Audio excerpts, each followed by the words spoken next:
阿弥陀佛。Everyone,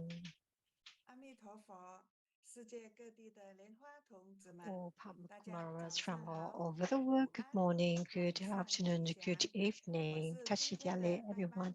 I am the MC for today, DA Mea. I come from Malaysia, Sabah, Benjue, Leizangsi. Today is 13 October 2023, Friday evening.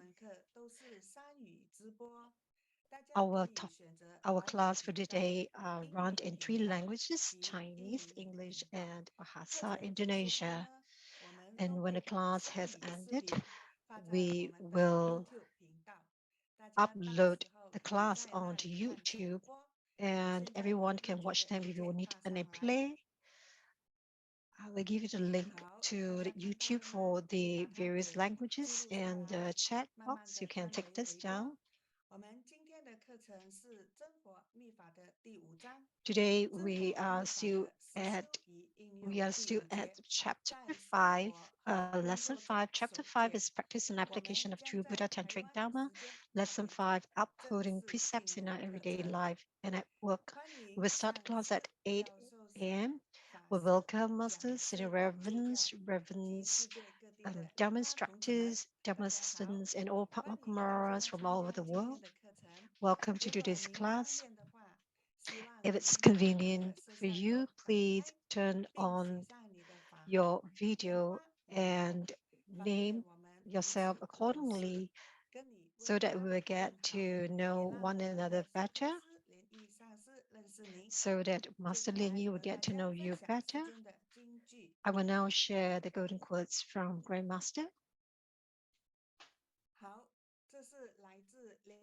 法王卢胜彦文集第214。 This is from one of the book of Grand Master book 247. 214, sorry. It's quite Tara said, precepts are the foundation of all Dharma. This should be a constant reminder to everyone. If one break the Samaya precepts, not only will one not attain accomplishment, one will also be sent to the 3 lower realms. And do you know what is the worst karmic consequence for killing, theft, sexual immorality, false speech, gossiping, evil speech and thoughts? Living Buddha Lian Shan say the most serious transgression is killing a practitioner who has already attained true enlightenment. Since the life of this practitioner is very important, killing him is equivalent to killing thousands of people. So killing Buddha and Bodhisattvas has the worst karmic consequence. And the next would be theft, stealing from the cultivation venues and put ownership of the cultivation venue as your own when it's not yours. Like, for example, you use fundraising as an excuse to build temples and support cultivation venues, and embezzling the monies. This is the most serious of all theft. And the worst form of sexual immorality is when you tempt a nun, a monk, to commit sexual misconduct. This karma is heavier than that for an ordinary being. If you force a bodhisattva to engage in sexual misconduct, this is a very serious transgression, and more so, that is to say, you tempt a practitioner to commit a sin. The most serious false speech is deceiving your root guru, your master and sages. As long as it is deceit, regardless of the methods, for fame and money, with intention to deceive, one will vanish to avicii hell. False speech, deceiving a root guru, is not beneficial to your cultivation, as you will not attain accomplishment. You have lost the root lineage and blessing powers. As for being too thang, you sow discord and disrupt the harmony amongst the Sangha community. The monastic body is the main cultivation community, and you fabricate lines to sow discord. This is the most serious transgression compared to the rest, and Devadatta, who rebelled against the Buddha, is the best example. And the most serious on evil speech is you insult your root guru with unwholesome speech. You hear unverified news, but still you spread it, or you fabricate it like a novel, even though you did not see it with your own eyes. This is a major transgression as well for speaking ill of a true practitioner. The most serious idle chattel is spouting nonsense to disrupt the practices of others, to tell pornographic jokes, to disturb true practitioners, and to disturb our hearts. The most serious greed is the greed towards the money of the tree jewelers. You keep the offering money to the root guru to yourself. You embezzle the monies belonging to the cultivation venues, and then you flee, or you benefit financially by selling Buddhist items. And the most serious evil thoughts are not wanting to live samsara, not wanting to be free from afflictions, not wanting to be the master of your life and death. And in your mind, you only think about worldly scenes, like the 5 negative scenes. The most serious wrong views are slandering Buddha nature, slandering the wisdom of the Tathagata, slandering the 3 Dharma sales, slandering all truths, defamation of the Buddha, Dharma, Sangha, and the root gara of the root guru. White Tara said, precepts are the foundations of all Dharma. This should be a constant reminder. If one breaks the Samaya precepts, not only will one not attain accomplishment, one will also be sent to the 3 lower realms. So we are sharing this to encourage one another and their cultivation journey.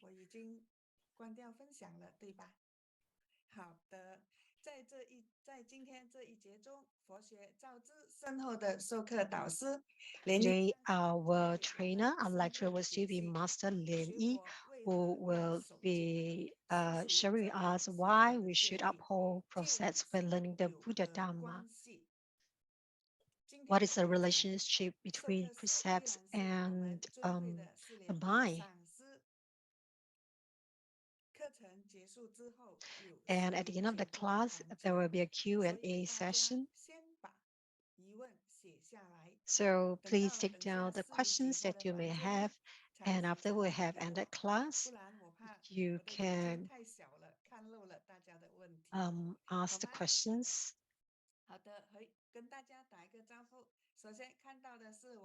Hello, everyone.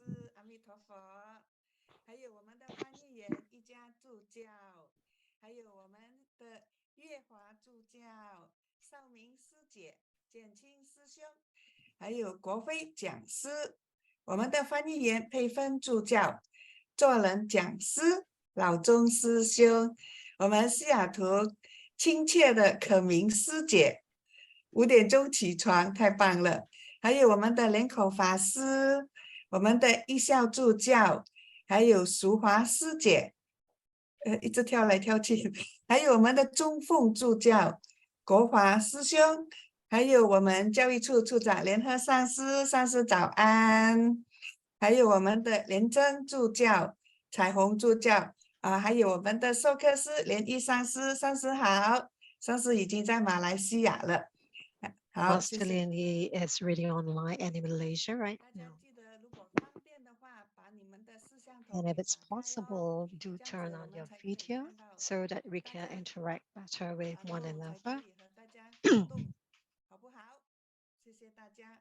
好了， Thank you, 我 everyone. 们现在的时间已经是台湾 It's 时间晚上8点整，我 8 们 p.m. 生活 sharp. 法课程正 The 式 class 开始。 starts now. 首先，让我们大家一起 First, 虔诚恭敬合掌， let's put our hands together and pay homage to root lineage guru, living Buddha Lian Shen, 历代传承祖师 past lineage 传 guru 承 of the 三 true 宝 Buddha school, 诸佛 the 菩萨 three jewels or 祈请 Buddhas. 圣尊莲生活佛大 We 力 pray 加持， for 今日课 Grandmaster 程 to 顺 bless 利 the class 吉 today. 祥圆满，请大家手结莲花童子 Please 手印， form the Pamakumara 持诵莲 mudra 花 and 童子 recite 心咒 the heart 短咒 mantra. 7片，持咒 Om Guru Guru Len Lian Shen Shen Siddhi Hum. Om Guru Om Len Guru Lian Shen Shen Siddhi Hum. Om Guru Om Len Guru Shen Lian Shen Siddhi Siddhi Hum. Om Guru Om Len Guru Shen Lian Shen Siddhi Siddhi Hum. Om Guru Om Len Guru Shen Lian Shen Siddhi Siddhi Hum. Om Guru Om Len Guru Shen Lian Shen Siddhi Siddhi Hum. Om Om Guru Guru Len Lian Shen Shen Siddhi Siddhi Hum. 阿弥陀佛。 Amitabha. 欢迎尊敬的会长莲花城主上师，尊敬的 Welcome the 上 Honorable 师 Chairman 一 Master 上 Chen 师， Chu, 尊敬的教育 Master 处 Lian 处长 Yi, 联合 Education 上师， Director, Master 尊 Lian 敬的 He, 工 PR 作处 Director, 莲 Master 家 Lian 上师， Jia, 尊敬的莲飞上师，以 Master 及 Lian 线 Fei, 上尊敬的上师、 and 教授 all 师、 Masters online, 法师、 Senior Reverends, 助理师、 Reverends, 助教、 Dharma 还 Instructors, 有 Dharma 所有的 Assistants, 莲花童 and 子 all 们， Padmakumarans from all over 大 the 家 world. Good 午 morning, 安， good afternoon, 晚 good 上吉祥， evening. 欢迎大家 Just 参 Julie, 加今天 everyone. 的课程。 Welcome to today's 上一堂 class. 课莲意 For 上 last 师 week, 为我们 Master Lian 分 Yi 享了正法弟子 explained 的 about 每个功课，在 the 新一 homework 年当 for 中， all 我 true 们 Buddha's 学习 disciples. 转化 We 生 learned 活给 how 永 to 远修行，身的修 transform our 行， everyday 意 life 的修 into 行，口的 cultivation, 修行， like 身的修 speech 行， cultivation, 意的修 body 行， 法 cultivation, 的 mind 修行， cultivation, 力量 Dharma 的修行， cultivation, 及道 and 类的修行， 还有 compassionate 行住坐卧都是瑜伽。 cultivation, 这5 etc. 个瑜伽分别是吃饭瑜 And 伽、 there's also the 呼吸瑜 yogas, 伽、 the 睡眠 eating 瑜伽、 yoga, the 休 bathing, 息的 bathing 瑜伽 yoga, 以及 resting 工作 yoga, 瑜 sleeping 伽。 yoga, and 今 working 天我 yoga. 们将学习的第5章，真佛密 We 法的实 will 修 still be on 题 chapter 目 5, 知 practice 慧 and 解 application of 在 through Buddha 生 Tantric 活 Dharma. 和工作 Today 中 will be 守 lesson 戒。 5, 接下来就让我 upholding 们以 precepts in 最 our 热 everyday 烈的 life. And 掌声，有请授课师 let's put our hands 佛 together and 学 welcome 知 Master 识 Lian Yi. 渊博的莲意上师，为我们大家更详细的讲授在生活和工作中守戒。阿弥陀佛，有请莲意上 Amitabha. 师，谢谢。 Let's welcome Master Lian Yi. 首先，先顶礼感恩 First, let's pay 这位 homage 传承 to 上 our 师 root 真 lineage 正 guru, 的 living 佛 Buddha 佛 Lian Shen, 南无真佛中历代传承祖 past 师， lineage 以及 guru of 财 the 神 true 菩 Buddha 萨 school, 金刚护法通行 or 天下。 Buddhas, Bodhisattvas, Mahasattvas, Dharma protectors of the 尊 shrine. 敬的会长莲花城 Honorable 主 Chairman, Master Chen 教育 Chu, 处长 Education Director, Master Lian 教 He, 处长莲 PR 一 Director, Master Lian 莲 Jia, 一上师 Master Lian 莲 Fei, 上师教 all 授师 Masters, Senior Reverends, Reverends, Dharma 以及法 Instructors, 师美尔助教各 MC, 位翻译员各位 all 导语各位 interpreters, 助教 all 各位 counselors, 同仁大家好 all DAs and fellow disciples, good day 今 to 天 our 继续讲 Amitabha. 阿弥法 Today we'll continue with 实修理 true 经 Buddha 在 Tantric 生活 Dharma. 和 We'll 工作 talk about 中守 practice 戒 and applications 首 of 先 true Buddha 回顾 Tantric 之前 Dharma. Lesson 5, upholding precepts in our everyday life and work. 问 Let's do 题 a recap. 一 Question 的 1. 修行中行者 In 平 the 常 cultivation practice of 以 clothing, What mantra should one recite when forming a mudra to transform the clothes worn by the practitioner to become an armor for protection?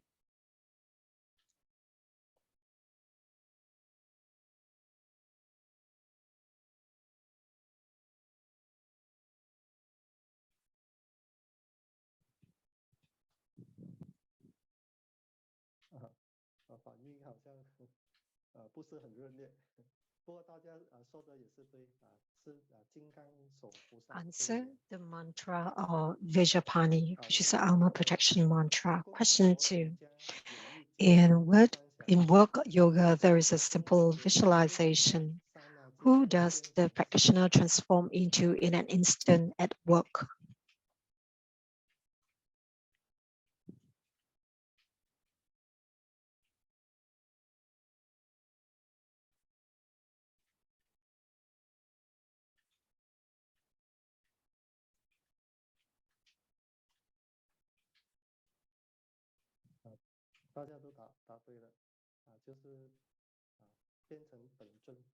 Answer is your idam. Question 3. In the cultivation practice of the body, the practitioner must, apart from facing the shrine and paying homage to the void, what should the practitioner circumambulate?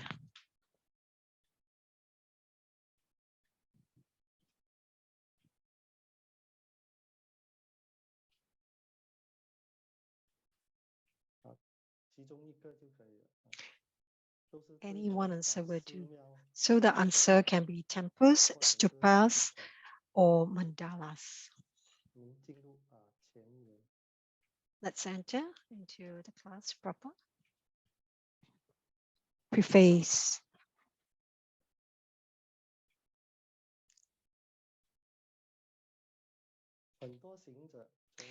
Many practitioners, upon taking refuge with a vision master, Buddha, Dharma, and Sangha, will start to cultivate, starting from outer practices, inner practices, secret practice, and the most secret practice.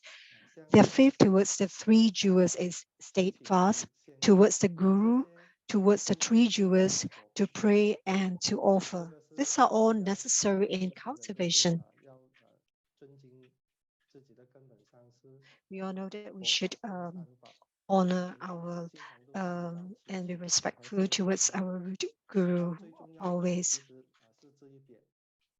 And that's the most important. However, they've forgotten that the fundamentals in cultivation are upholding precepts. Because if one does not uphold precepts, you will commit unwholesome karma and descend to the three lower realms. So during the time of the Buddha, there were initially no monastic rules. However, there was a disciple named Sudini Bhikkhu who was ordained, even though he was an only child.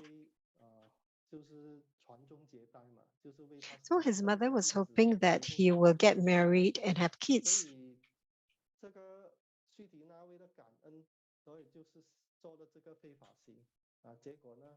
So in order to oblige his mother, Sudini engaged in inappropriate conduct by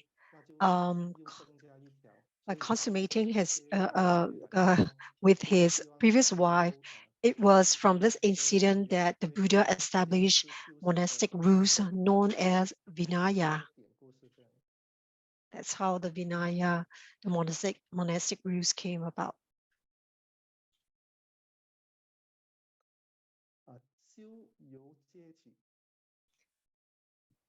Cultivation starts from upholding precepts. When Buddha entered into parinirvana, he left one of the most important reminder. The precepts shall be your teacher. When the Buddha was going to enter into parinirvana, Ananda asked the Buddha 4 questions. First, after the Buddha entered parinirvana, who should be our teacher? The The precept shall be your teacher. That's what the Buddha said. And the second question was, after the Buddha entered parinirvana, where shall our mind dwell? The Buddha said, dwell in the four satipatthana, and they relate to the body, feeling, emotions, phenomena, and mind, and they are view your body as impure, view all feelings, emotions as sufferings, view that there is no existence of self in all phenomena, and view your mind as being impermanent. And the third question was, after the Buddha entered parinirvana, how do we subdue the evil? The answer is we should leave it as it is.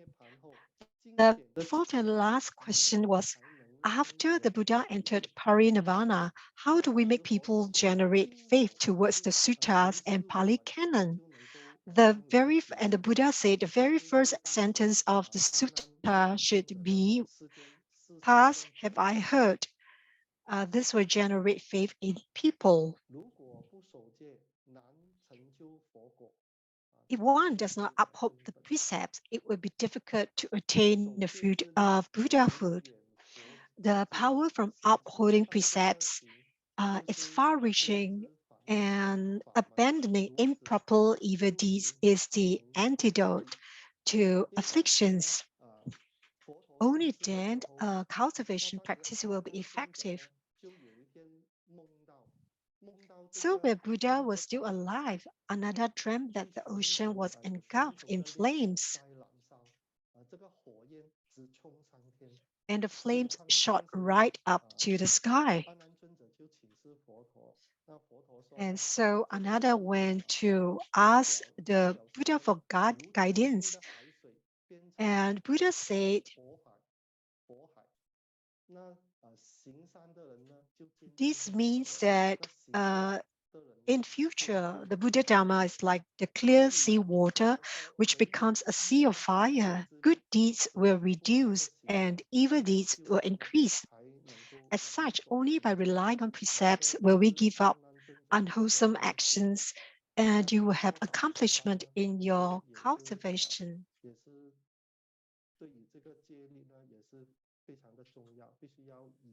So at this point of our the eon, precepts are very important. So what are the levels of precepts? First, there's the 5 precepts, which are no killing, no stealing, no sexual misconduct, no wrong speech, and no intoxicants. This is the most basic precepts. These are the most basic precepts.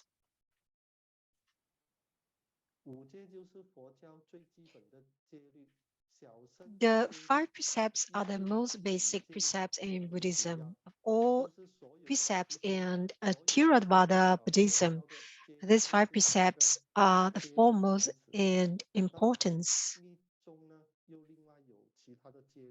So for Tantrayana, there are other precepts which we will be sharing later in the class.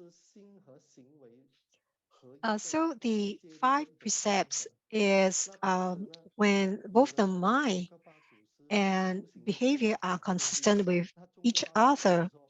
And someone once asked Jongapa about his level of completion. He said, I have just completed observing the 5 precepts. In fact, the Jongapa has already attained accomplishment, and his body was already emitting the radiance.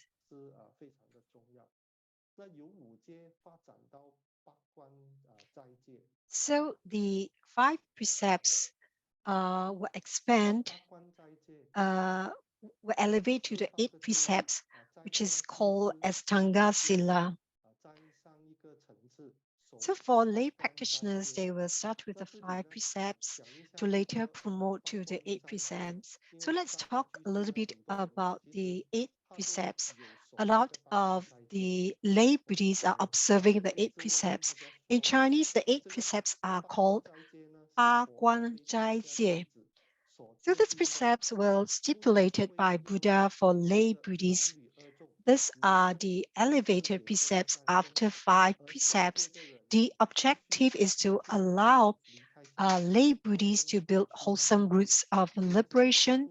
For those who are observing these precepts, they have to leave home for 1 day and 1 night and stay with the monastics to experience their life. The word "guan" in Ba Guan Zai Jie in Chinese, it means forbidden. That is to shut down the door of samsara of sentient beings, to forbid the 8 transgressions of killing, theft, sexual misconduct, so on and so forth, that one does not commit them again. Collectively, they are known as the 8 precepts.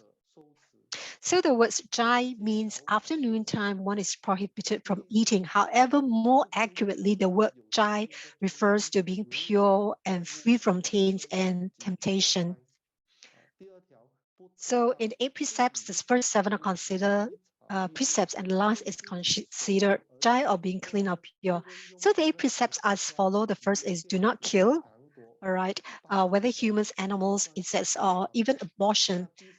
Second, do not steal all property as long as they are not owned by you or obtained through fraud, robbery, false possessions are all considered theft. And the third is no sexual misconduct. As long as there is union physically between a man and a woman, this is considered lust. While observing the 8 precepts, one has to refrain from lust. Sexual relationship between husband and wife are also prohibited during this period. And next one, no spouting of nonsense, no lying, no gossiping, no cursing of others or endangering others. No drinking, the next one, nor persuading others to drink, no visiting bars, and do not have drinking of alcohol in mind, because drinking will make people lose clarity, and the retribution of which will be ignorance in future life due to one's foolishness. The next precept will be no perfumes, no using of perfumes. There's no singing as well, no dancing, no watching them. And in general, any perfume, lipstick, earrings, and all types of accessories, colorful clothes, dancing, gambling, so on and so forth are not allowed. And then there's also the precept of do not sit or lie down on a tall bed. A big, soft, and comfortable tall bed will cause one to have lustful thoughts and therefore not suitable for sitting nor lying down. The last one will be not eating. That is, apart from drinking water, not eating is allowed after noon. What are the merits of taking the precepts? So the duration of observing these 8 precepts is 1 day and 1 night. If after this period of time one decides to continue with the observation, a ritual needs to be performed. Observing the 8 precepts is to cultivate stability and wisdom. In addition, one can repent, eradicate adversities, increase blessings and wisdom.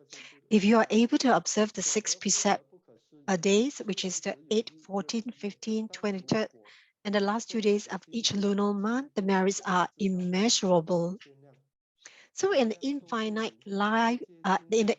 Life Sutra, it is stated, observing the 8 precepts for 1 day and 1 night is superior to doing good deeds for 100 years in the land of immeasurable life. And again, in the Upasaka Sutra of Precepts, it is said, observing the 8 precepts, except for committing the 5 major transgressions, all other transgressions will be eliminated as well. It is further stated, if one can maintain such purity and observe the 8 precepts, they will attain immeasurable karmic rewards and supreme happiness. So this is the Buddha came up with this precept is to provide opportunity for lay people to cultivate wholesome roots. So the next level will be the Bodhisattva vows or Buddhimai vows. The Bodhisattva vows are the precepts of Mahayana, and in the Bodhisattva vows for lay Buddhists, they include, in the Bodhisattva vows, they include 6 major and 28 minor precepts. I will go through these precepts briefly with everyone. So the first 6 major precepts are first, killing, stealing, making major unverified claims, being lustful. 5, no drinking, including buying alcohol for others. And the 6th is criticizing ordained nuns, monks, upasaka, and upasika.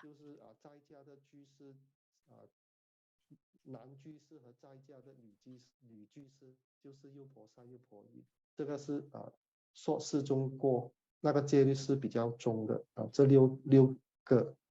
那 So these are the 6 major precepts. And the 20 minor precepts, the 1, unable to support parents and teachers. 2nd, indulge in play and drinking. 3rd, unable to face the suffering of being sick. 别人有病不去看他。 That is when someone is sick, you refuse to visit. 4th is not giving when you see a beggar.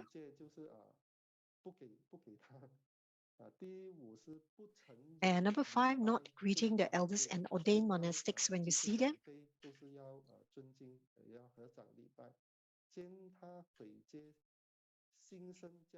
Number 6, becoming arrogant when you see others breaking precepts.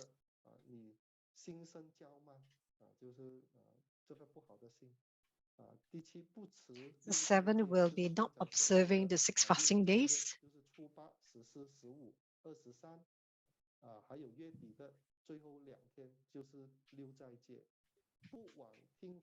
And number 8 is not traveling to listen to Dharma teachings when you are within 40 miles where teachings are being taught.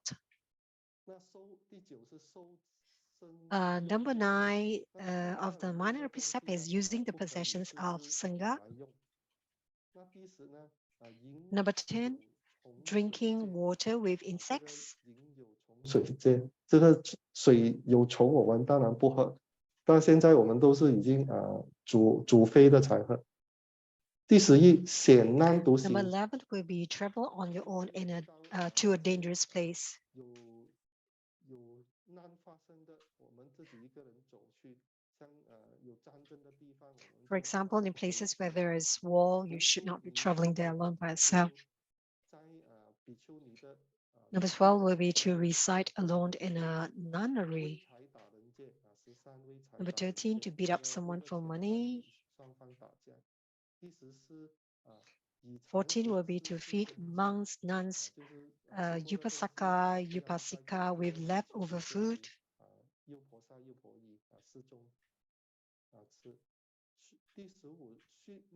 15 is keeping cats or goats, cats or dogs, keeping pets. 16 will be impure, unclean, giving to animals to kill. And in this case, it means showing no compassion. The giving could mean not showing compassion towards them. 17 is not keeping a set of kasaya, alms bowl, and a staff. So if you have relatives or friends who are taking the monastic vow, you have to prepare those 3 items for them. 18 is watering your farm with unclean water. The unclean water in this case refers to using the water from others' land to water your farm. 19 is dishonest trading. 20 is to be engaged in sexual conduct regardless of time and place. This refers to lay Buddhists. And number 21, to evade paying taxes. 22nd is, the 22 is to break a country's law. Number 23, do not perform offering first before eating a fresh meal. 24 means refers to listen to Dharma teachings by the Sangha.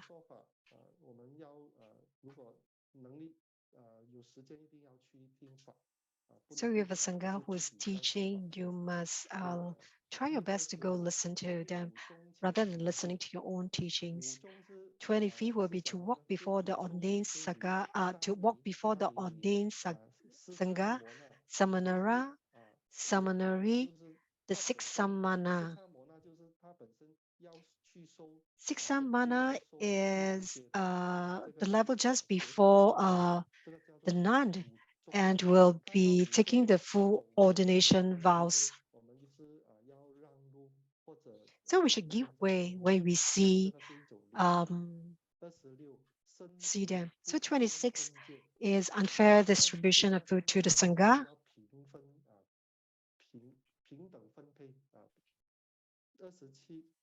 27, keeping silkworms. So no one keeps silkworms now. 28, to depart when one sees a sick person in front of you. Or so with the help, if you see someone who requires help or who is sick. This is the Bodhisattva vows for lay Buddhists.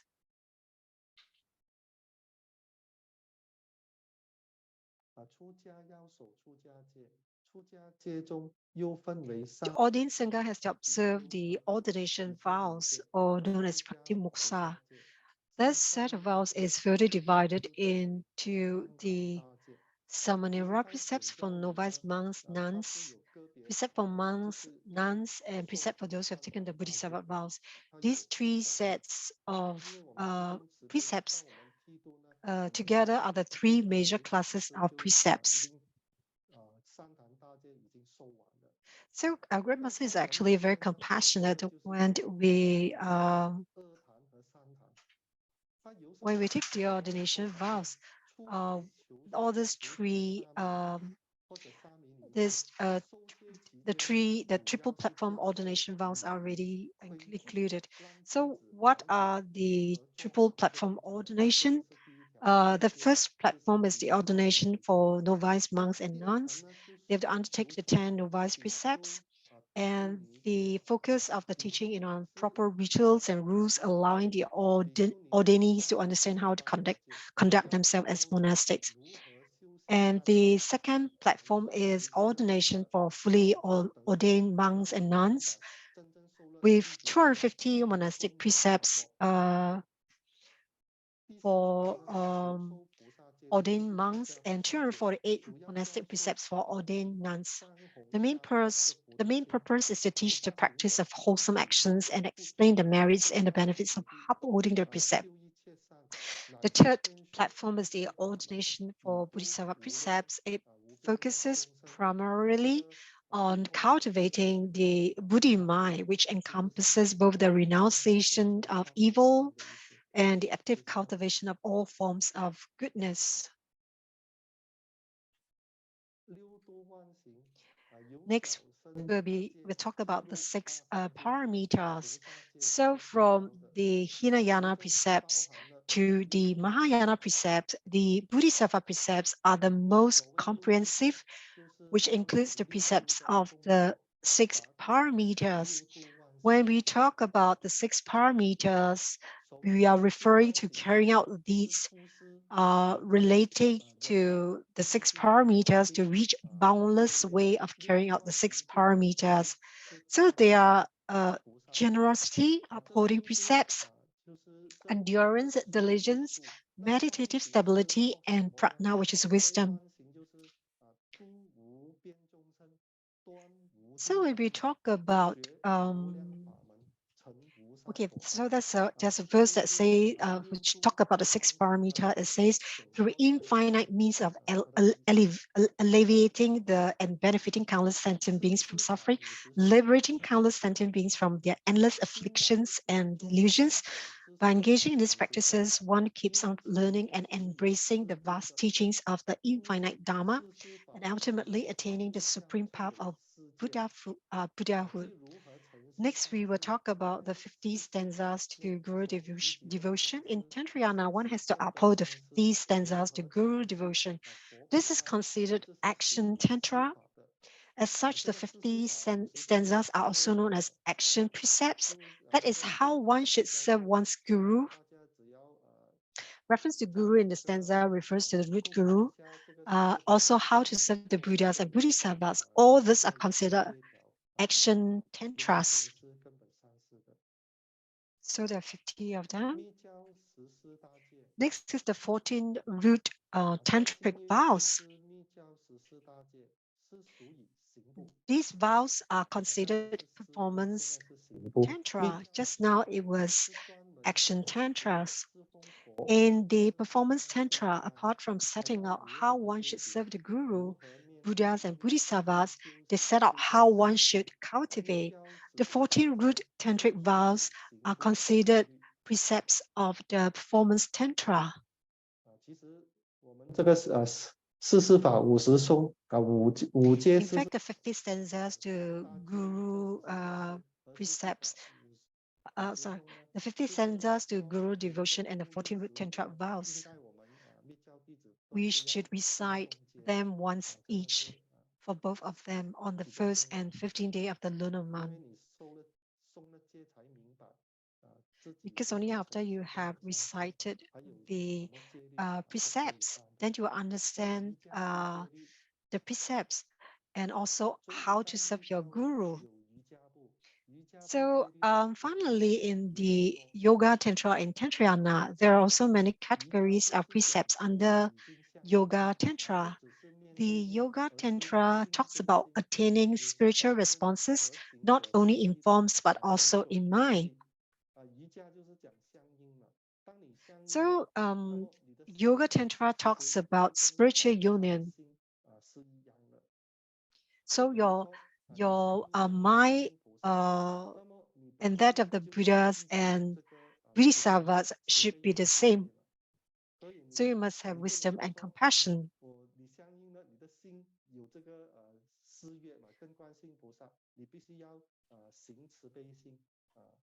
So say, for example, you have achieved spiritual union with Guan Yin.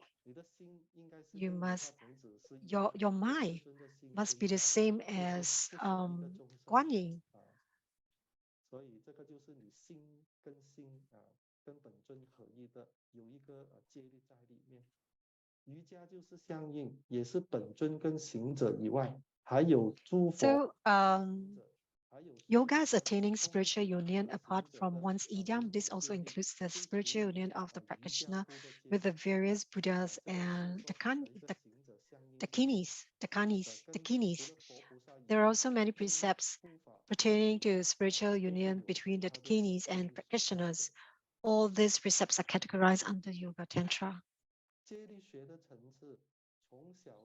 The level of precepts from Hinayana, Mahayana to Tantrayana starts from the 5 precepts to the precepts of the Yoga Tantra. We have to be clear about the different precepts and their sequences. Every practitioner should start with this order from the 5 precepts to be followed by the 8 precepts, the Bodhisattva vows, and eventually precepts of the performance tantra, action tantra, and yoga tantra. So you do this step by step. So as mentioned, the most basic precept should be the 5 precepts. So what are the true Buddha school precepts? True Buddha practitioners must uphold the 5 precepts. These are precepts which should be upheld by all Buddhist practitioners. Once you have built a foundation with the 5 precepts, one can consider the 8 precepts or the Bodhisattva vows. This is the self-aspiration of a Mahayana Bodhisattva. Action Tantra precepts. As the true Buddha school is a tantric school, there are 2 precepts which first must be adhered to. The first being the action tantra precept, that is the 50 stanzas of guru devotion on how to serve the guru. The next will be the performance tantra precepts, which are the 14 root tantric vows.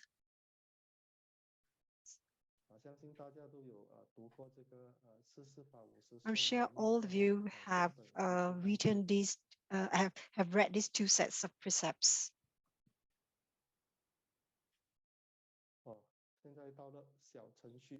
It's a game segment now. 助教。好，谢谢大家。好，今天进入了这个游戏环节。那在留言区已经刚刚发上了3个语言频道的连 Please 接。 refer to the checkbox for the link on how to enter the game. 所熟悉的语言参与这个游戏环节。那如果您没办法没看到这个连接，那您可以在这个浏览区输入 www.menti.com 输入各区这个语言的代码。中文的是76823319，英文的是有33803493，不好意思，印尼文是87067138。那给大家大约1分钟30秒时间来输入自己的名字。那希望呢，如果可以环境允许的话呢，希望大家输入自己的名字。那在我们看到待会参加游戏的时候，都可以更深入的认识大家有谁在参与这个游戏，好吗？看到大家都已经开始陆陆续续进入了。那同时，如果是说您没办法，也不想参入这一个输入名字，那在留言区上写下答案也是没问题的。You can also leave your answers in the chat box.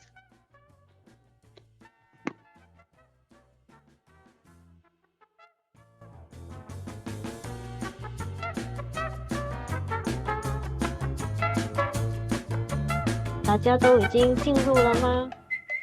大家在这个进入代码和放这个点字连接进去呢，就可以看到输入名字的地区，就可以在这个等候区等待游戏的开始。那我们大概现在倒数还有10秒的时间。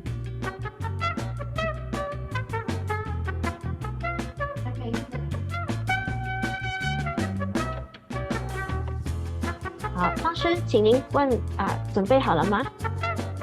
好了问题1，真佛行者。After a true Buddha practitioner has taken refuge in the root guru, Buddha, Dharma, and Sangha, what type of cultivation practice should one start with? A. Tantric practices, B. External practices, C. Inner practices, D. The most secret practice.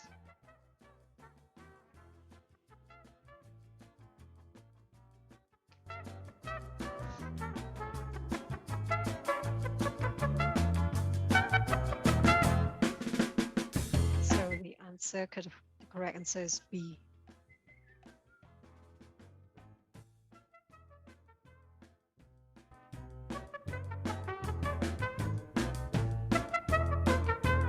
答案是 B。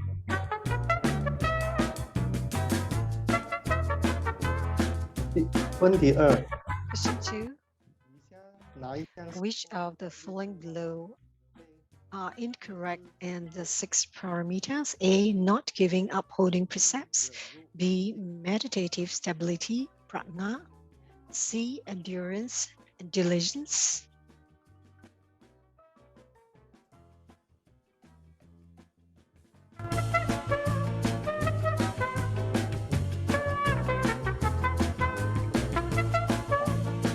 A. The answer is A.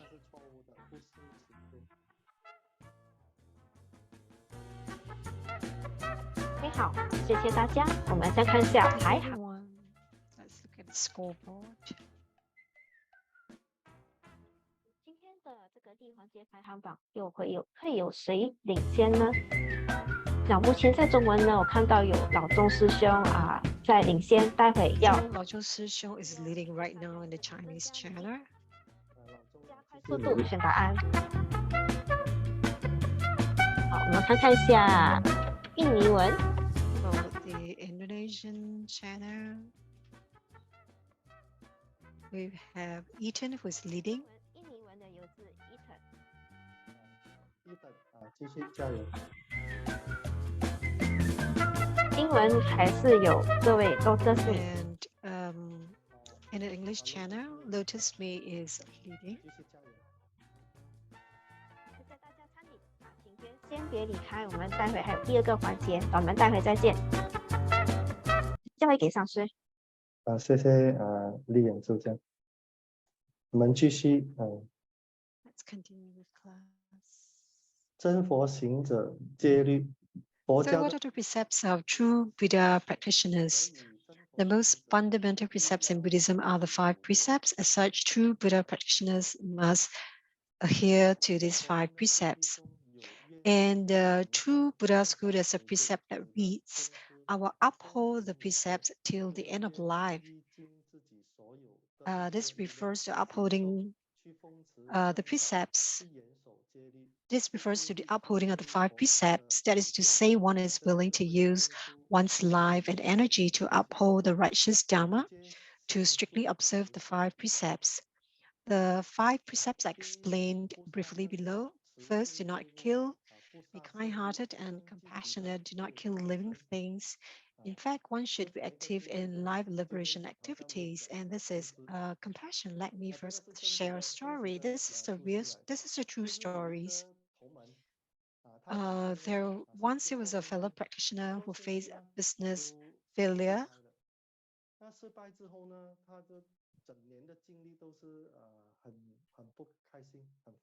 And for the entire year, he was burdened with worries.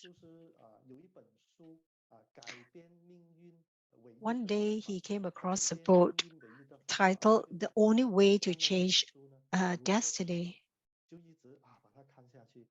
It's like a treasure to him. So this book was written by Master Lian. After reading the contents, he noted that there were actually the ways of changing your destiny. First is through cultivation, then doing repentance and engaging in life liberation practices. So he followed the guide in the book. He diligently practiced the 4 preliminary practice to eliminate his negative karma, and he participated actively in life liberation activities. So after a year of dedicated practice, his destiny changed completely. He regained success in his business and it flourished.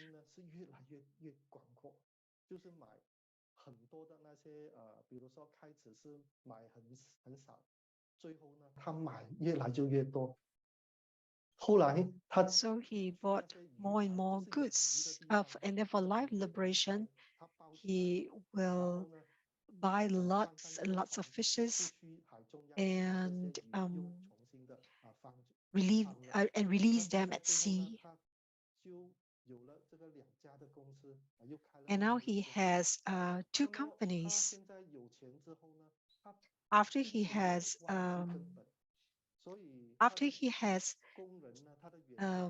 gained wealth, he did not forget about his root guru. So he will bring his employees to Taiwan so that they can take a refuge in root guru. He will cover all the travel expenses and accommodation for all his employees so that they can take refuge in grandmasters. So he has not forgotten his roots. He's forever grateful. The second precept would be do not drink. This refers to not getting drunk so that you do not commit unwholesome deeds as a result of being intoxicated. So this is wisdom. For example, in winter, it's okay to have some alcohol to keep warm. Or this precept also refers to other intoxicants, like for example, drugs or the use of hallucinogens, and even gambling. They all fall under the same category, as these activities have the potential to lead one astray and weaken their willpower. So the target is no sexual misconduct. Other than the sexual relationship between the husband and wife, the rest are considered sexual misconduct. This will reduce your abundance if you can engage in such acts. So that's a story of this fellow disciple who were doing very well in his business.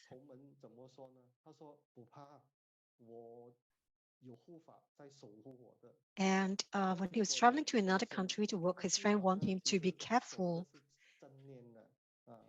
And you have to be careful.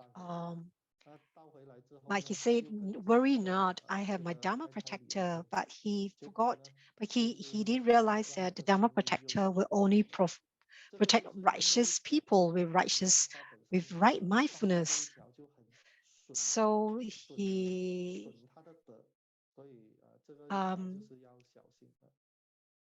had a mistress in the end, and that really affected his luck in the end.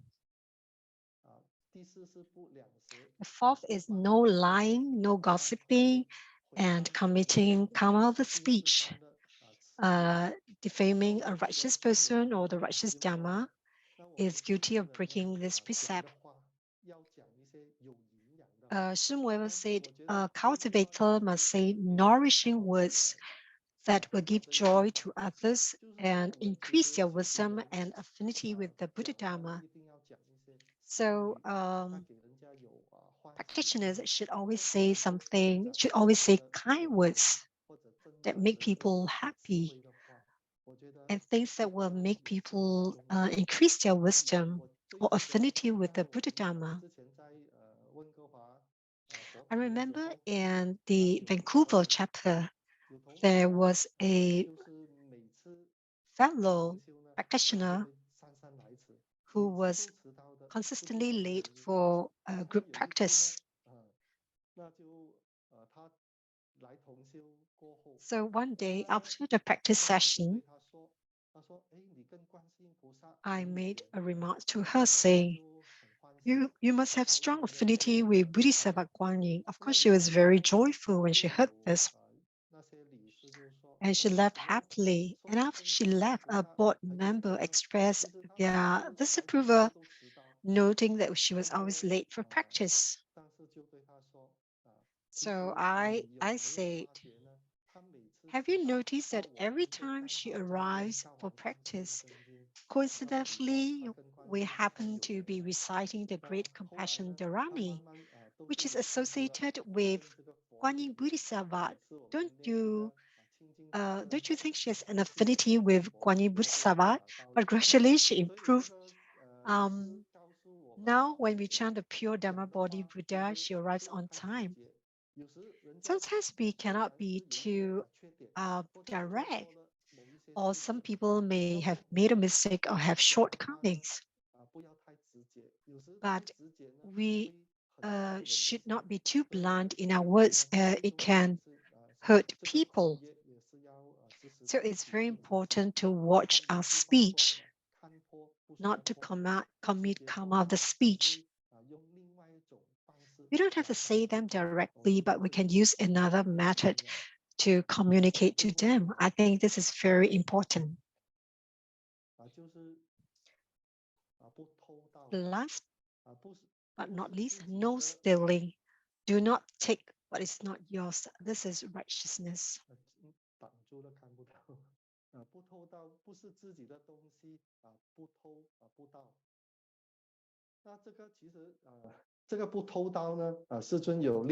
In fact, when we talk about no stealing, Grandmaster has expounded before.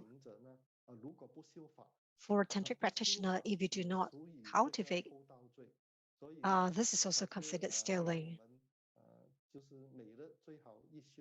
So it's best to do a daily cultivation.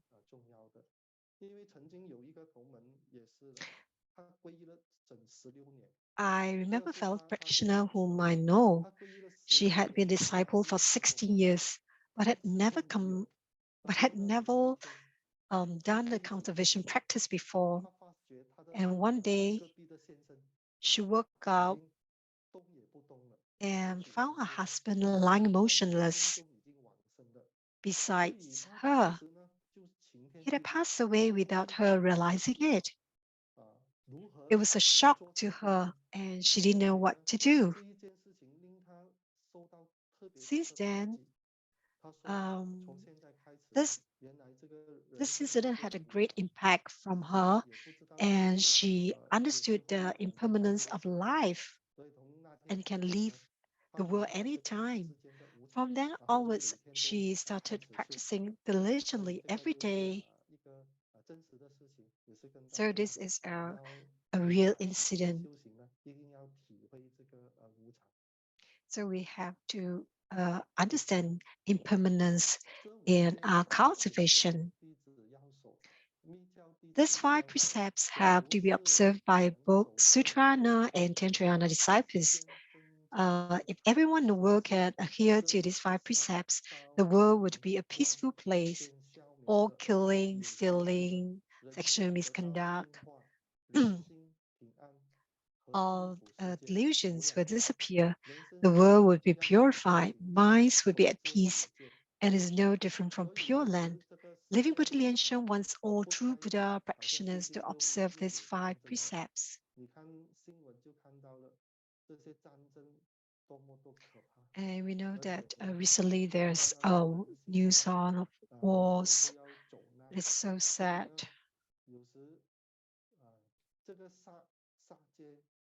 So sometimes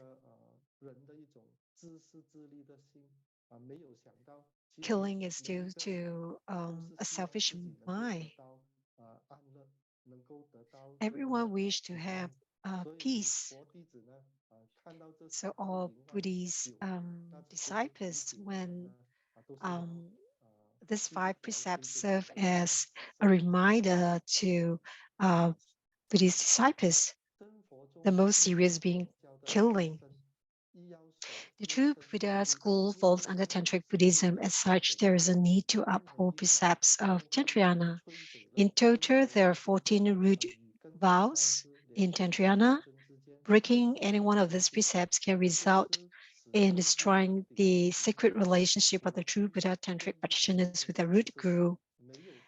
That is to say, a practitioner may have taken refuge in empowerment, but this is superficial and will not receive the blessing powers from the Guru Idam.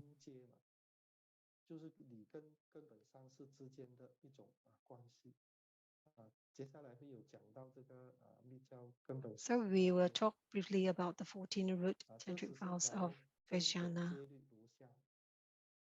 So the first will be showing disrespect for the Guru in body, mind, and speech.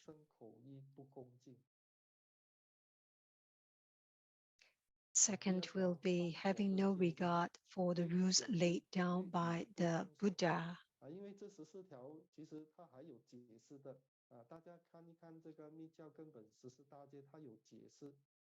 So there's an explanation of these 14 tantric vows. But because of time constraint, we can just go through this briefly. Third would be accusing fellow Vajra brothers and sisters. I feel that precept number 3 is a precept that most people will commit.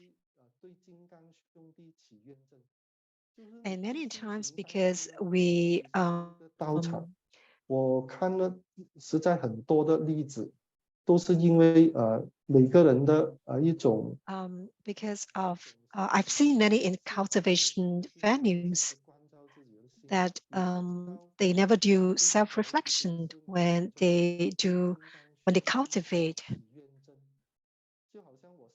causing them to have harbor ill feelings towards their fellow disciples.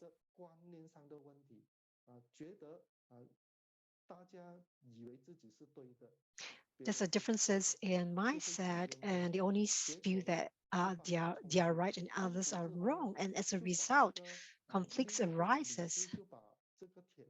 So what happened was when that conflict arose, one group of committee locked the gate. So what the other group of committee members did was they bought another lock and locked lock the gate of the cultivation venue. So in the end, both groups could not enter the cultivation venues at all. So this is an example of accusing fellow Vajra brothers and sisters.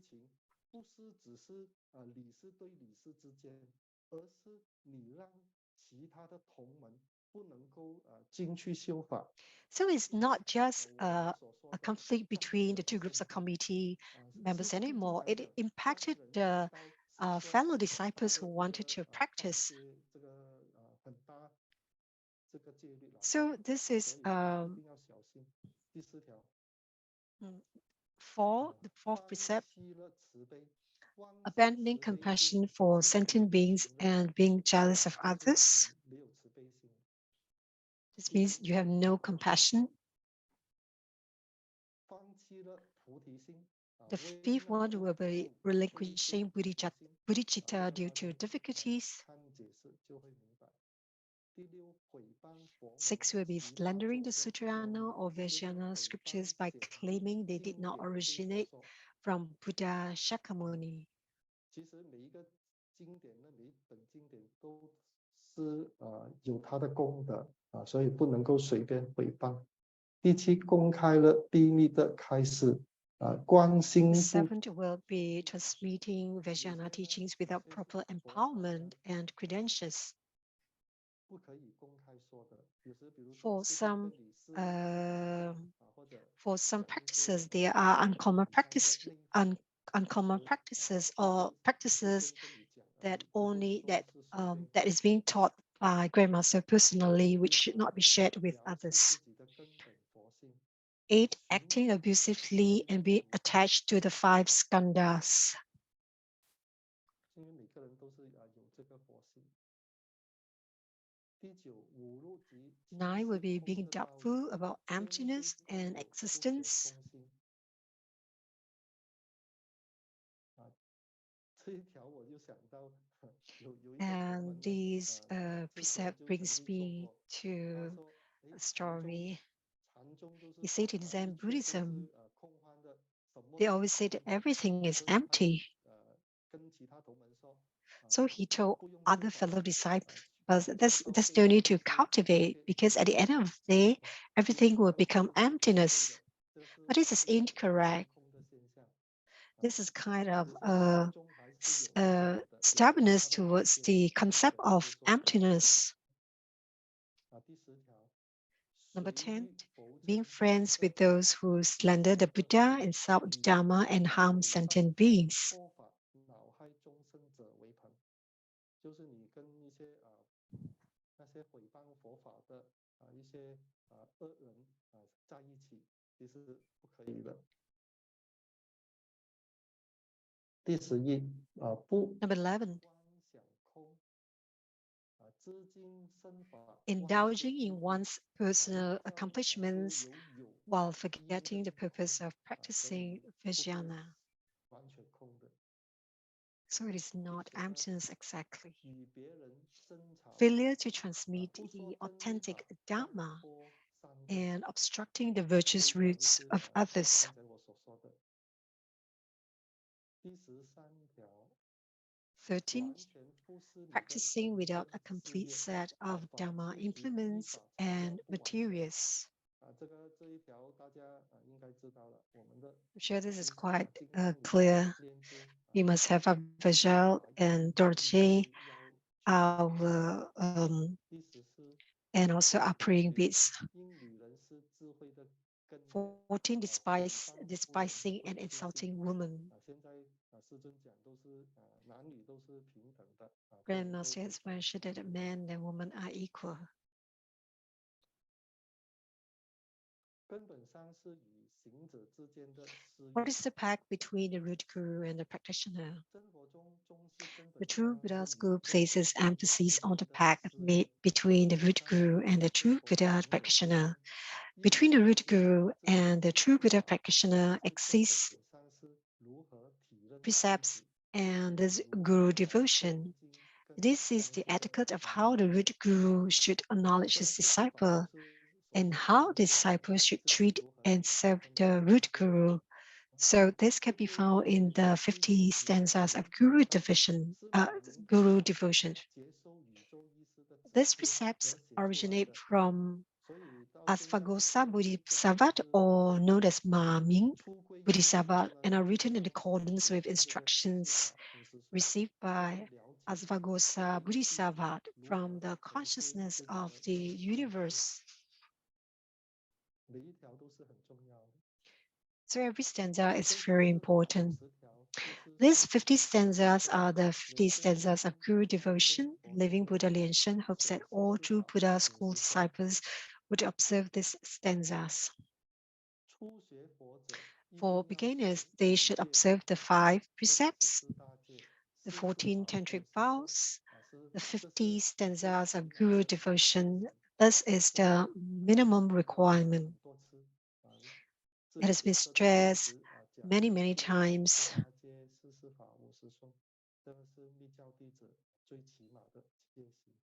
So this is the minimum requirement for tantric practitioners. For one who is not enlightened, as an ordinary being who has not transcended the 3 realms, if ordinary beings do not observe the precepts through his speech or actions, unable to differentiate good from bad, his actions against the precepts, they will lack the dignity of a Buddhist disciple and is guilty of contempt.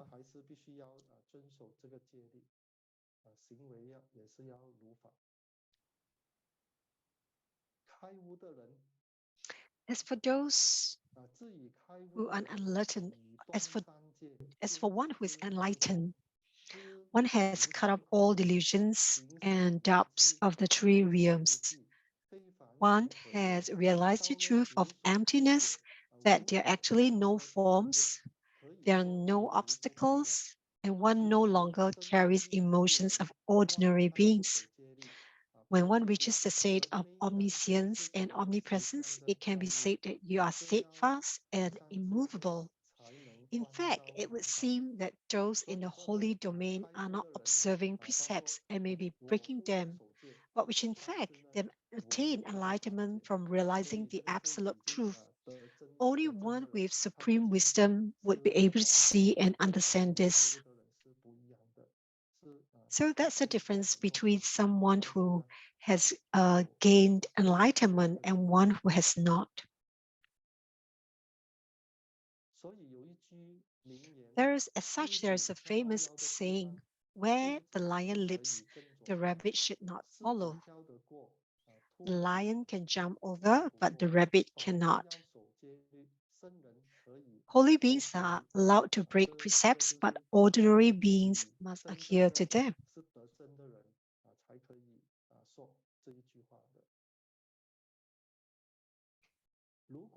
If one who is not enlightened and emulate one who is already enlightened, he will fail and will die a miserable death and be banished to a Vichy hell.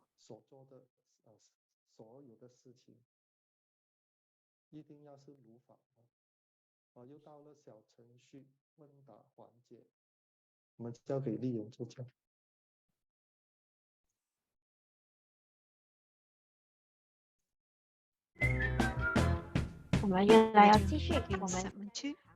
这一个游戏环节了。那这个第2个环节呢，大家都要看好题目哦，非常的狡猾。如果要大家拿高分，就看好题目，以最短的时间内选答案。好，大师准备好了吗？好，问题3。 Who is the subject of the pack in the 50 stanzas to Guru devotion? A. Dharma protector, B. Idam, C. root guru.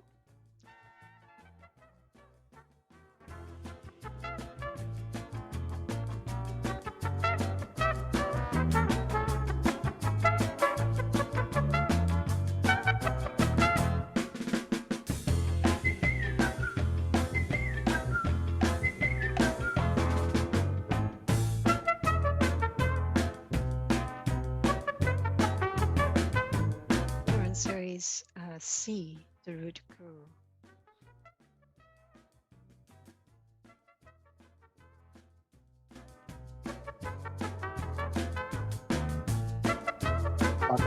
C 课本上是。问题是行者最容易犯的 Of the four most common karma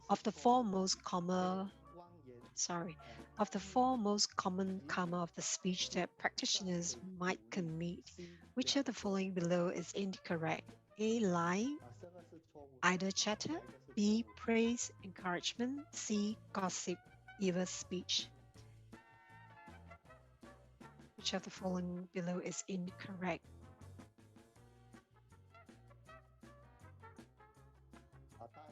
B. The answer is B, praise and encouragement. 谢谢上师，也谢谢大家参与。我们来看看一下排行榜。 Let's look at the scoreboard. 这题都非常的棒，都在很短的时间内回答，大家都表现得不错。我们现在看看一下排行榜。中文榜现在我们看到有这一张 Chinese channel 老中师兄 is in first place, is the champion. 好，我们再看一下印尼的。 Let's look at the Indonesian channel. Ethan is the champion. 恭喜Ethan。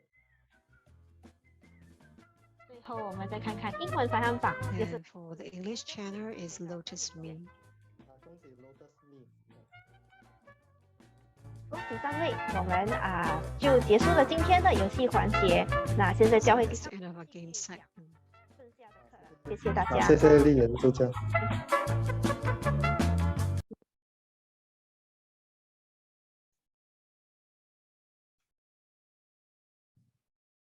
日常如何 So 守 how do we uphold precepts in our everyday life?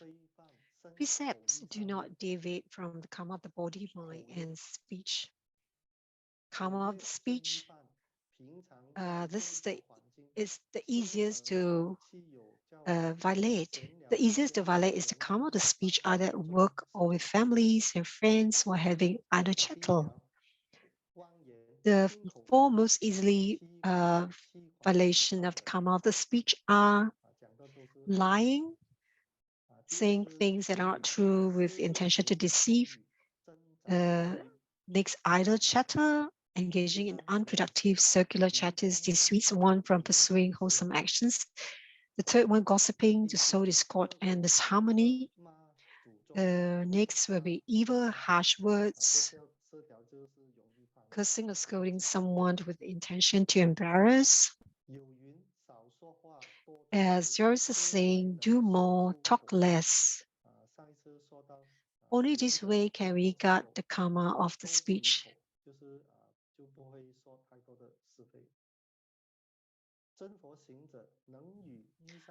When a true Buddha practitioner meets an adversity or unwholesome situation, before you respond, first chant a mantra, for example, the Padmakumara mantra.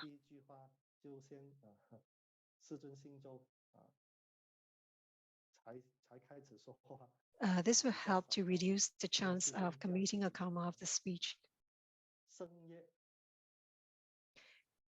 There are three karmas of the body. The first, killing, to kill and harm sentient beings. Second, stealing, to rob, to scam, to take what is not yours. The third, sexual misconduct. As mentioned earlier, the only right sexual relationship is one between husband and wife. The heaviest transgression is killing. A Buddhist disciple shall not kill. So there was a fellow disciple who's a butcher. And so in his later years, he had cancer, and he told us he will always have bad dreams. He always dreamed that the pigs are biting him, and he can feel the pain. And then on his body, he will have bite marks on his body. His body is all blue-black. He said that's the reason he's committed a lot of bad karma in his youngest day when he was a butcher. Living Lian has expounded, if he sees a mosquito flying towards him, he will kill it. Why? This is because it's an action of compassion and can relieve the mosquito from suffering and deliver it to Pure Land. The mosquito took refuge in the Buddha and will be delivered to Pure Land. So for someone who has attained enlightenment, he can do this killing.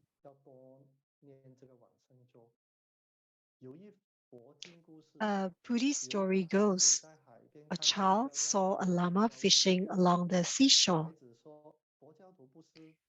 The child said, "How can you fish? A Buddhist cannot commit killing." The Lama replied, "You were caught by me." This means that once the Lama has caught the fish, he will deliver them, and the child is a reincarnation of the fish he caught. So eating the fish is emptiness and not considered killing.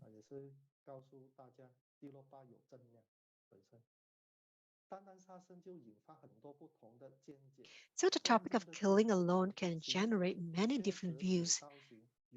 The right view is only if the practitioner has Dharma power and has the confidence to deliver the sentient beings, then you can kill. However, if you do not have confidence to deliver the sentient beings, then this is considered killing when you kill. As such, before a true Buddha practitioner partake in a meal, one has to recite the rebirth mantra and then offer the meal to the three fundamental roots, which is the root guru, the idam, and the Dhamma protectors, and all Buddhas and Bodhisattvas.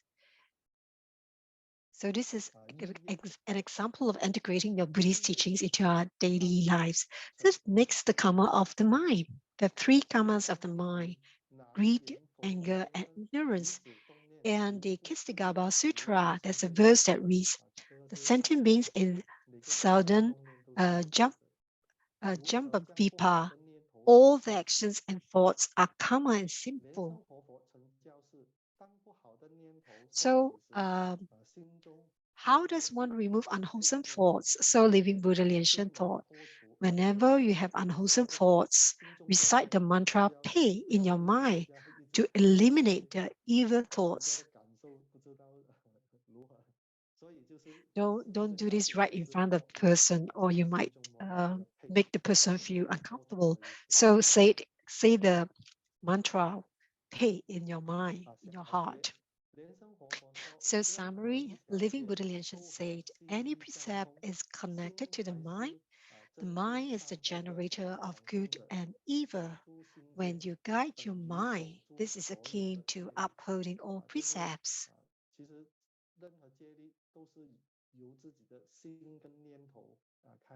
So all precepts start from your mind and your intentions.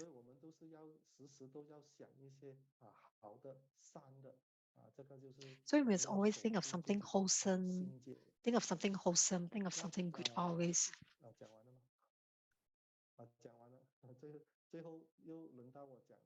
So when one is able to cultivate two stage, when one's mind is no longer distant, one will not break any precepts set down by Buddha. So before I end, I want to share a story. There is a lady known as Chiono. She was from the mid Kamakura period. She was a renowned beauty in Japan. So many people pursued her, including the emperor and all the nobles. However, she refused all the advances and remained unmarried in her 20s.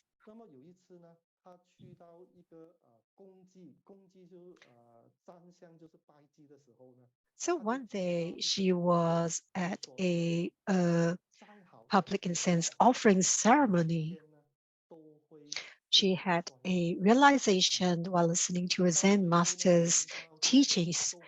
She understood that even the most beautiful face would age and eventually turn to mere bones after death. She realized that true transformation and meaning in life could only be found through spiritual practice, and this led her to consider becoming a nun.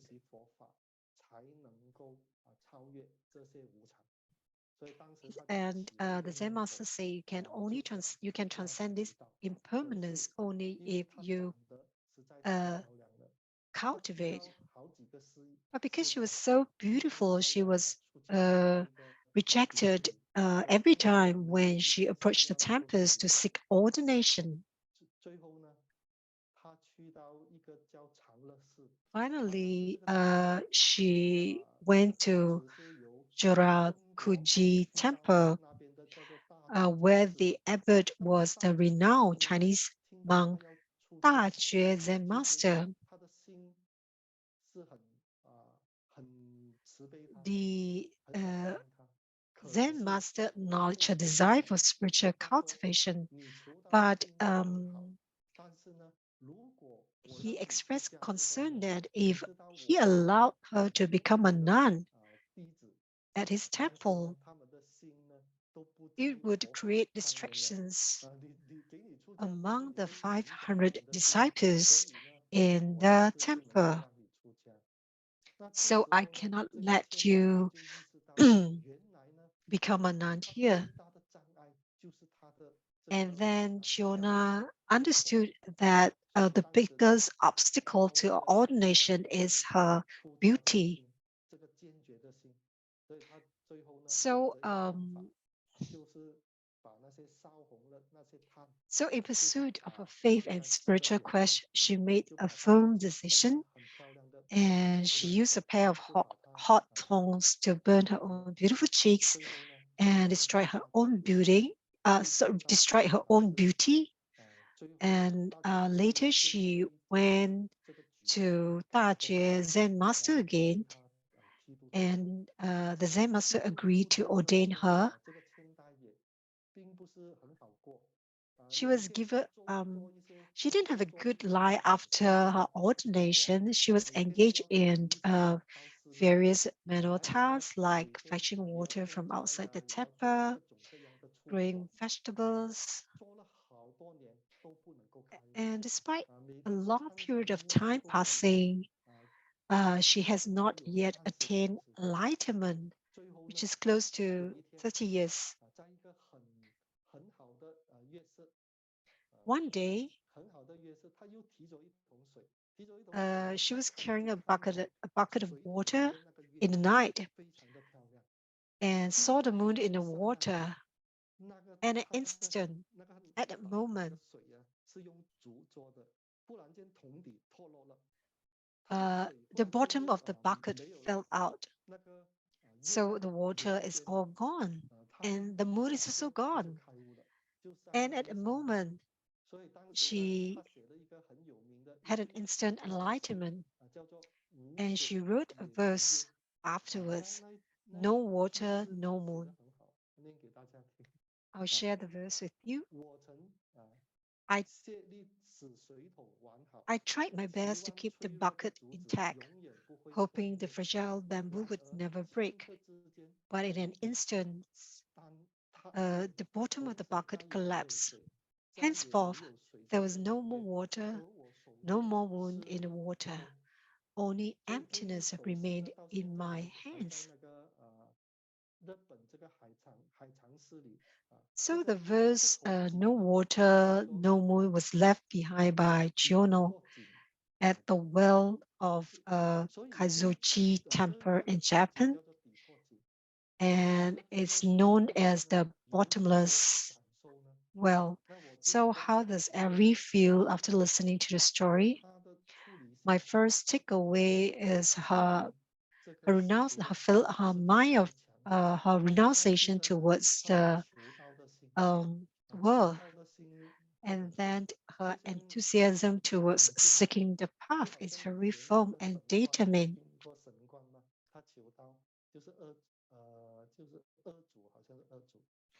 just like the second partridge of Zen Buddhism.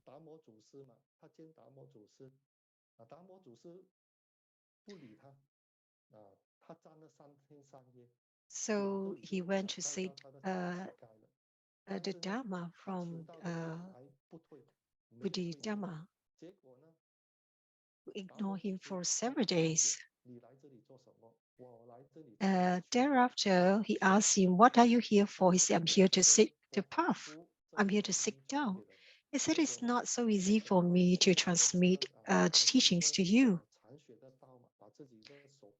And what he did, this second partridge of the Zen Buddhism, he cut off his arm. So the determination exhibited by Giona is very firm. And for 30 years, he did the same things over and over again.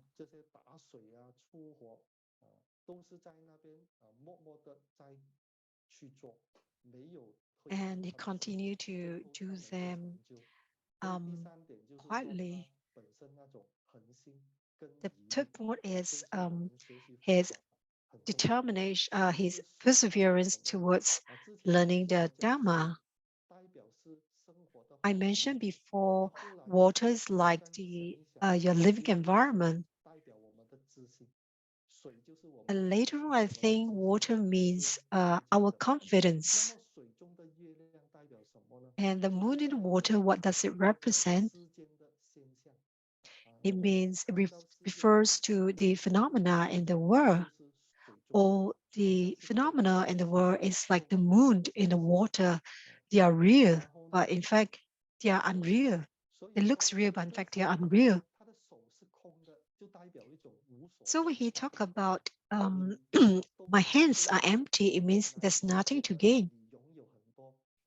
You thought you have many, but just like what Grandmaster has said, expounded, in the end, there's nothing to gain.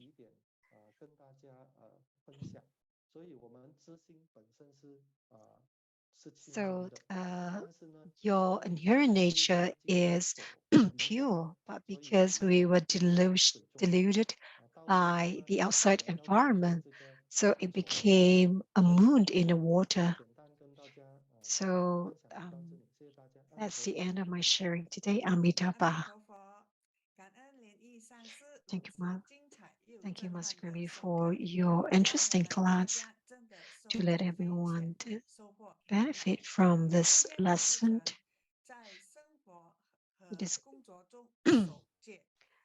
Today's class upholding precepts in your everyday life. You must remember this. 最重要的一句话，以戒为师， Buddha has left before he entered into 难成就。 Nirvana that the precept shall be our teacher. So this is the certain instructions from Buddha. So the basic precepts of all Buddhist practitioners are the 5 precepts to be elevated to the 8 precepts. So we are familiar with the 5 precepts.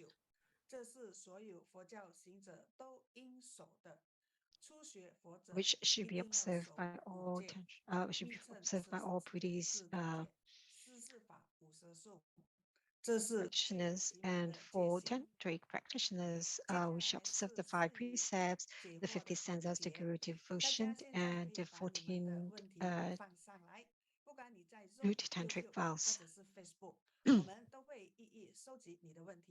如果时间关系不行的话，我们下一节课依然会跟你们解答，请大家不用担心。 Write your questions either in the chat box or on Facebook or on YouTube. We are not able to answer questions. This week we'll bring forward to next week. Master Mian asks if the Mahamudra is an inner practice or outer practice. Do we need empowerment for this? I thank you, Master. With regards to this question, I saw Dharma teaching by Grandmaster and would like to share with you. There's the it is an oral transmission.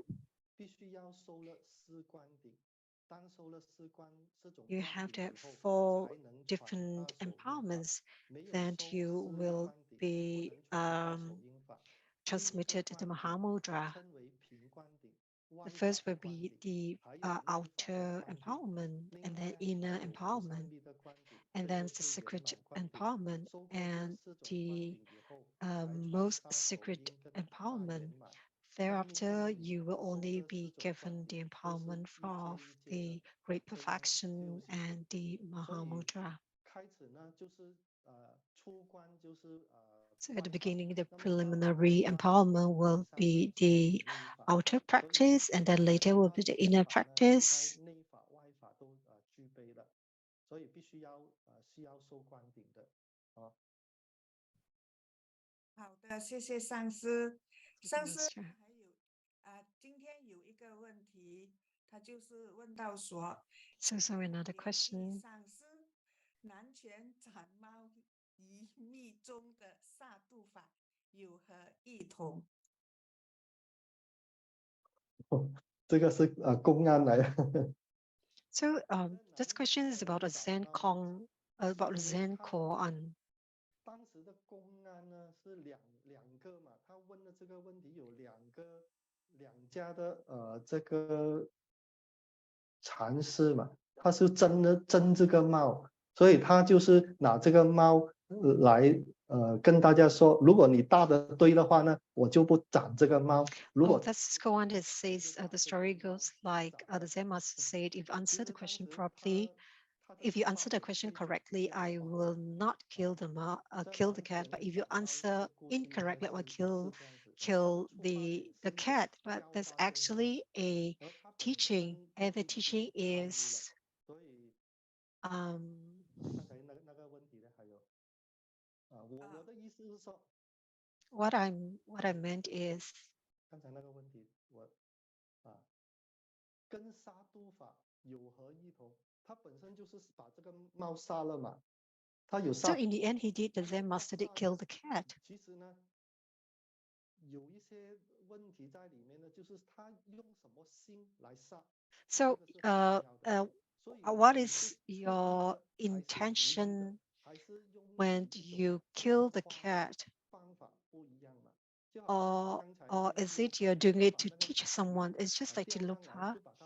He fished and killed the fish. So he has this power to deliver the fish. So in the Zen koan, 应该也属于一种杀毒法了。 it's also a way to deliver to deliver sentient beings on the teachings of killing. So that's my understanding. 谢谢上师。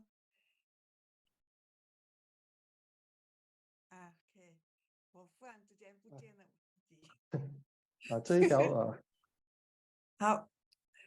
好的，上师这边他还有一个问题，就是说 there's another question I have here. 我出门在免税店买酒， I bought alcohol from duty-free shop, but this is for my husband. Did I break a precept? 其实好像如果你有收刚才在家菩萨戒呢，其实你不应该买酒。So if you have taken the Bodhisattva vow, you should not help someone to buy alcohol or even buy it as a gift. 如果有时我觉得 I feel that it's best not to buy, especially if you're a Buddhist disciple. If he wants to, let him buy it himself. 以免犯了这个戒律嘛。 This is to avoid breaking the precept. 连城助教他问说，因为现代人压力很大， Modern people have a lot of stress nowadays. When we own a pet as a form of therapy, do we break a precept? I think you have to judge yourself. A lot of people who keep pets, the pets are even closer than family members. So you spend a lot of time on your pets. I feel that for cultivators, it's best to avoid having a pet because you have to spend a lot of time to take care of the pet. And now do you also have grooming for pets? If possible, it's best not to have a pet. If you are keeping pet as a form of therapy, it's better to use the Dharma to do Dharma cultivation to generate Dharma taste. So there's a last question on Facebook. In our everyday life, we cannot avoid breaking precepts. If we break precept, what do we do? Do we recite 100 syllable mantra before we sleep? So this is the most basic. You should do repentance daily or do repentance practice 200 sessions or pray to your root guru and report to the root guru or Buddhas and Bodhisattvas on what you have committed, and then make a vow not to commit to make the same mistake again. So this is something, repentance is something that a Buddhist disciple should do. Padmasambhava said that only if you repent, then you will change. You will turn over a new leaf. Last question.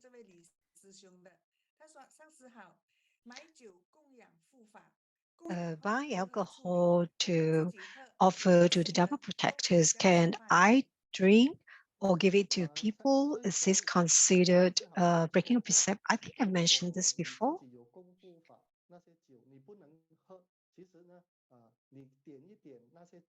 If you cannot drink, you can just dip your finger on the wine and you can just dip a little bit of the alcohol. This is disconnect with your Dharma protect. Don't have to drink the whole glass.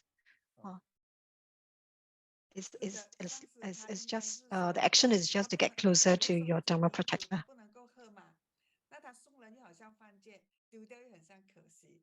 So he said it's a waste of throwing the it's a waste to throw the alcohol, and since you can't give it to people, so Master Lian said you can actually use it for cooking. So in the precept of no drinking, the most important is not to get intoxicated, because if you are, you will lose clarity. As long as you don't get drunk and you still have a clear mind, so that should be okay. Thank you, Master Lian Yi. It's very clear.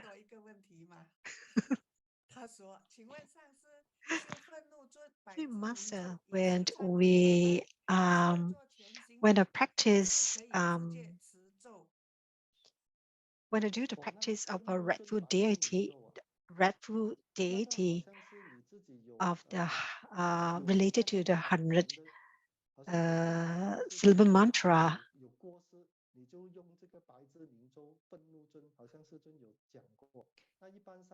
the Grandmaster expounded that we will do the normal 100 syllable mantra unless you feel that you have disrespected or root guru have or committed some mistakes, then you can recite the 100 syllable mantra of the reptile version of the Vajrasattva. Master Lian has said that he will say a little bit more about the Zen koan of killing the cat.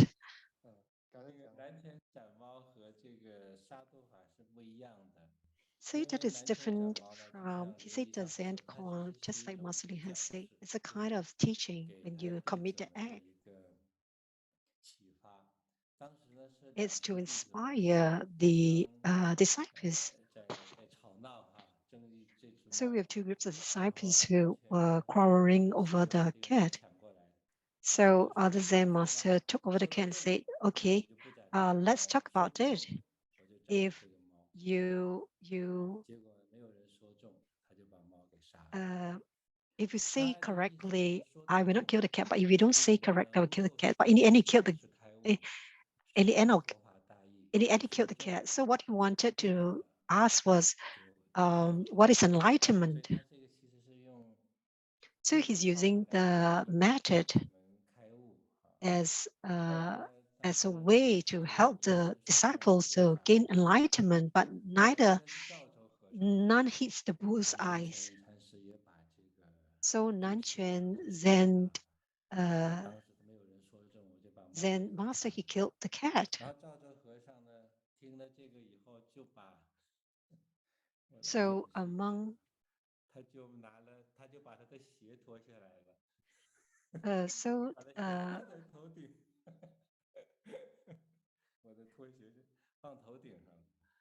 然后把鞋放头顶上，他就走了。就是照着和尚拿着拖鞋放在头顶上。照着和尚 put the slipper on his head. And Nanquan Zen master said, if you were there at the time, you would have saved the cat. I wouldn't have not killed the cat. What is this Quran trying to say? Everything in the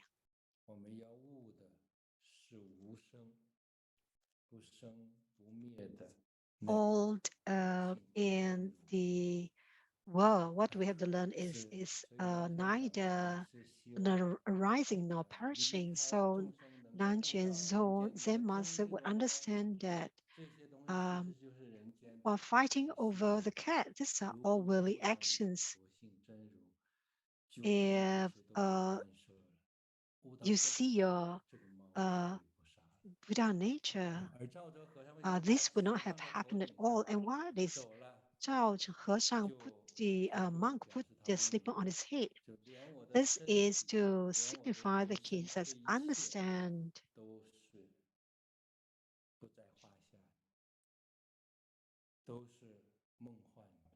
to signify that everything in the world is illusory when he put the slipper on his head.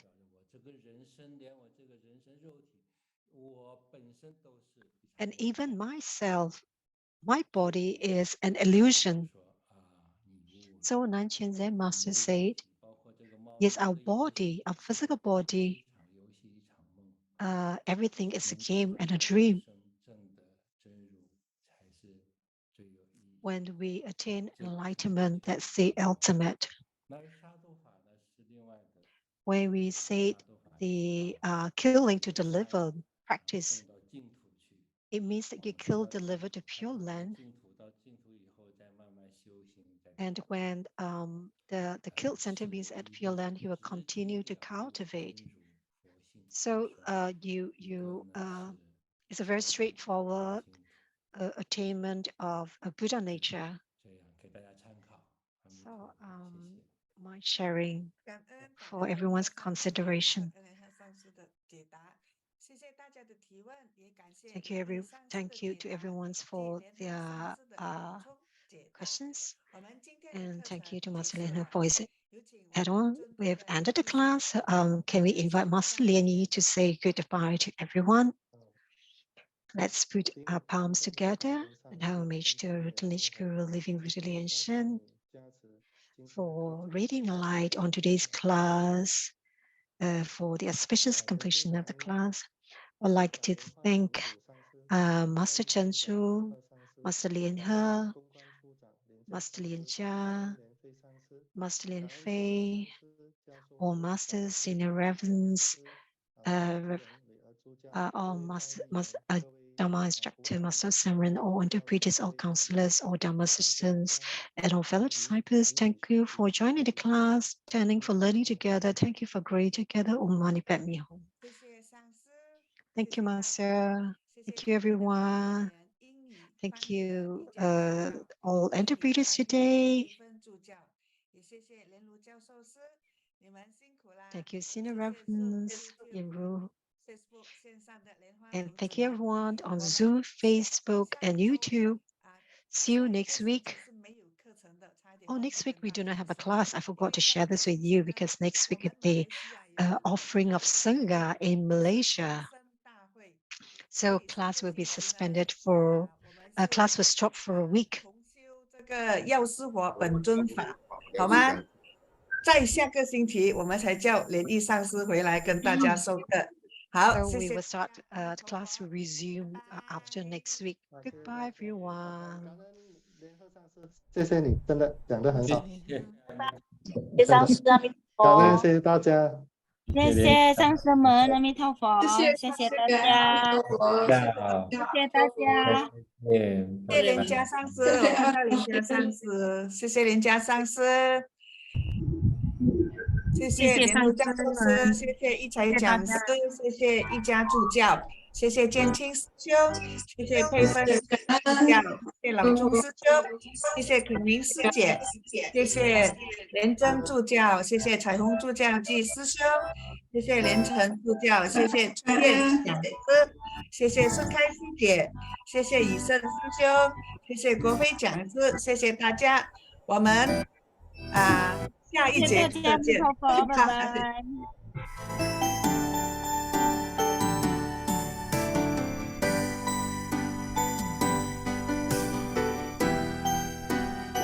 喂，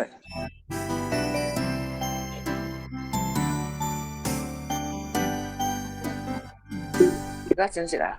我